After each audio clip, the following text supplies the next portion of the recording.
উসমানীয় খেলাফত ছিল মুসলমানদের সর্বশেষ খেলাফত। সুদীর্ঘ ৬০০ বছর তারা মুসলিম বিশ্বকে নেতৃত্ব দিয়ে এসেছিল, কিন্তু ১৯২৪ সালের ৩রা মার্চ বিলুপ্তি হয় এই খেলাফতের। বলা হয় উসমানীয়দের চালচলন ও রীতিনীতি অসাধারণ ছিল।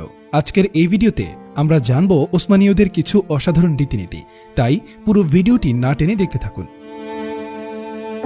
উসমানীয়দের প্রত্যেকের বাড়ির দরজায় দুটো হুক থাকত, একটি চিকন, অন্যটি তুলনামূলক মোটা ও ভারী।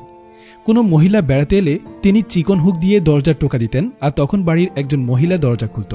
বিপরীতে কোনো পুরুষ এলে তিনি মোটা ও ভারী হুক দিয়ে টোকা দিতেন, তখন বাড়ির পুরুষেরা দরজা খুলত, বাড়ির মহিলারা পর্দার আড়ালে চলে যেত। ২. রমাদানের সময় উসমানীয় ধনীরা মফস্বল কিংবা অপরিচিত মুদি দোকানে গিয়ে দোকানিকে বাকির খাতা বের করতে বলতো। এরপর খাতার শুরু, মাঝে কিংবা শেষের যে কোনো পাতা তুলে যত টাকা আসতো তা পরিশোধ করে দিত। যে ব্যক্তির নামে বাকি ছিল তিনি জানতেও পারতেন না কে তার টাকা পরিশোধ করে দিয়েছে। এইভাবেই গোপনে দান করত তারা। ৩.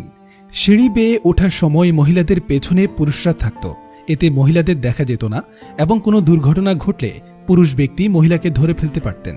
আর সিঁড়ি দিয়ে নামার সময় ঠিক উল্টোটা করা হতো, পুরুষ ব্যক্তির সামনে, মহিলা তার পেছনে। ৪. কেউ মেহমান এলে তাকে কফির সঙ্গে পানীয় দেয়া হতো। অতিথি খালি পেটে থাকলে পানি খেতেন, অন্যথায় কফি। আর এভাবেই অতিথির অবস্থা পর্যবেক্ষণ করে হয় ভারী খাবার নয়তো ফলমূল পরিবেশন করা হতো।